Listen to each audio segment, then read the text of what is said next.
abad 20 menjelaskan bahwasanya timbul suatu revolusi sosialisme komunis yang terjadi di dua negara, yaitu di negara Cina dan juga negara Rusia. Di Cina, revolusi itu terjadi pada tahun 1949.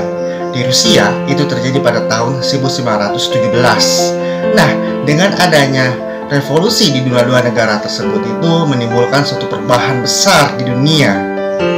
Tetapi dengan runtuhnya komunisme, sosialis yang ada di Soviet ataupun di Rusia pada waktu itu membuat sosialis komunis itu hanya dipegang oleh Cina.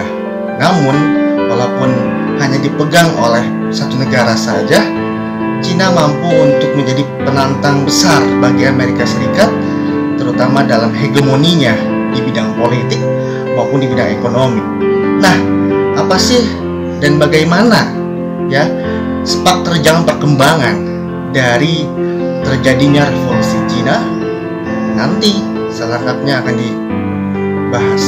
Revolusi Cina itu terjadi dikarenakan timbulnya suatu gejolak politik yang terjadi dalam negara Cina dalam kisaran tahun 1911 sampai dengan 1949. Nah, revolusi ini juga diakibatkan memang karena pemerintahannya ya yang bersifat feodal atau yang disebut masih dinasti itu bersifat ataupun menimbulkan suatu kebijakan yang sewenang-wenang terhadap rakyat, ditambah dengan munculnya rasa nasionalisme dari rakyat Cina pada waktu itu, sehingga membuat rakyat Cina itu melakukan suatu revolusi untuk meruntuhkan pemerintahan feodal atau dinasti di Cina.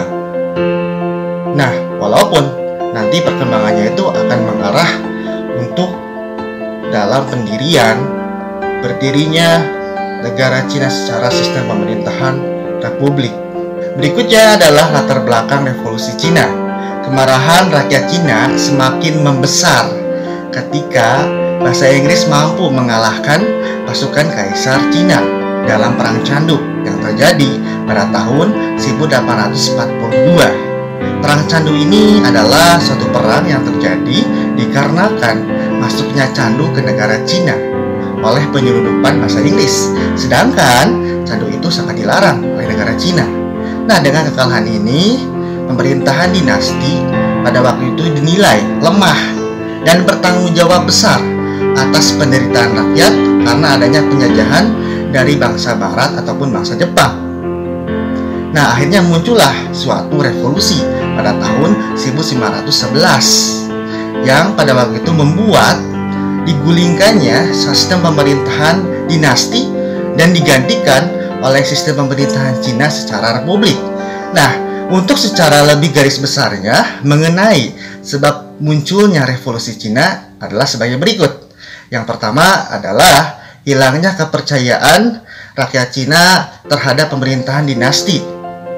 Yang kedua adalah adanya korupsi yang merajalela, yang terutama yang dilakukan oleh kaum bangsawan.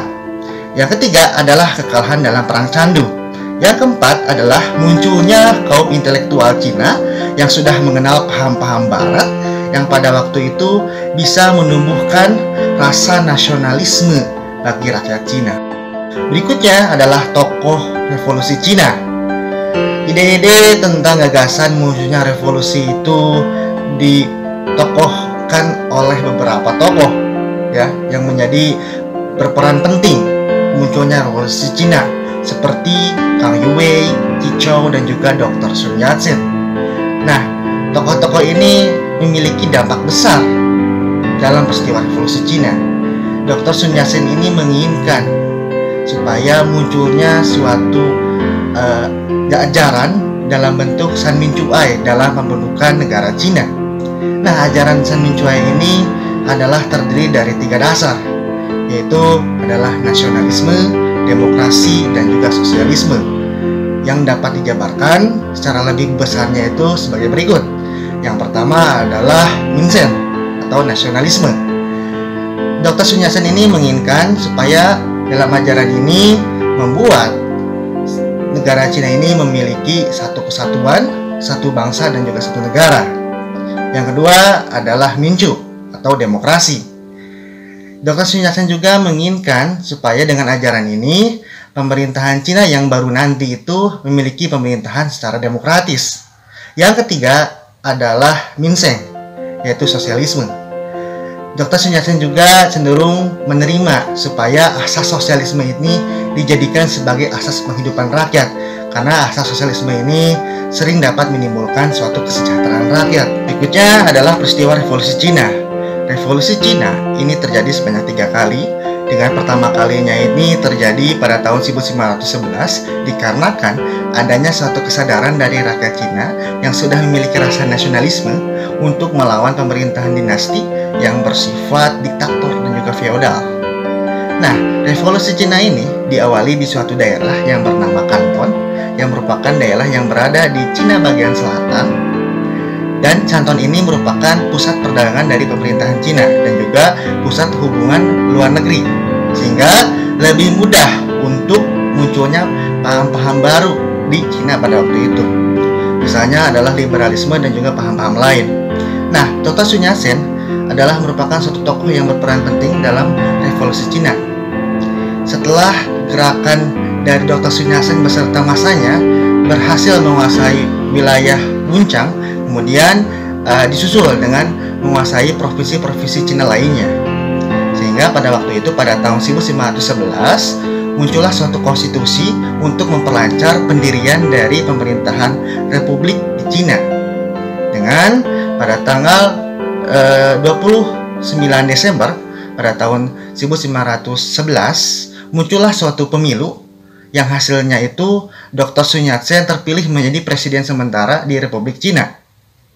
Dan berkembang pada waktu itu akhirnya pada tahun 1512 pemerintahan dinasti mengundurkan diri dari pemerintahan Cina karena dianggap sudah tidak mampu untuk bertahan memimpin wilayah Cina dan digantikan pada waktu itu oleh pemerintahan secara republik.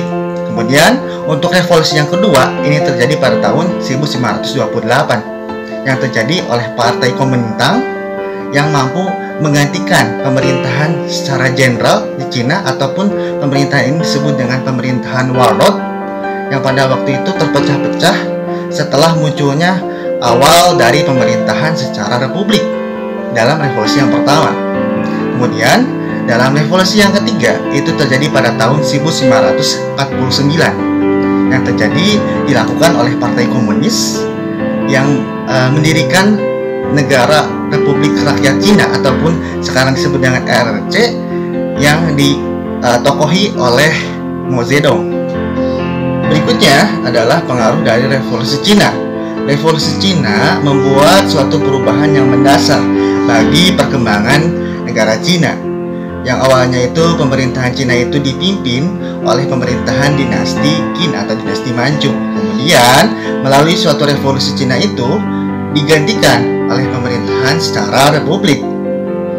Selanjutnya, revolusi Cina juga mampu untuk menjadi pengaruh bagi negara-negara tetangga di Cina untuk menanamkan rasa nasionalismenya, terutama bagi negara yang masih dijajah oleh bangsa lain. Dan kemudian ajaran San Mincuai juga menjadi ide-ide baru bagi negara-negara untuk melawan kekejaman dari penjajahan dari bangsa lain. Salah satunya juga termasuk bagi negara Indonesia. Dan dengan adanya revolusi Cina tersebut juga membuat munculnya kaum intelektual yang berperan aktif dalam kegiatan politik, salah satunya dengan mendirikan organisasi-organisasi politik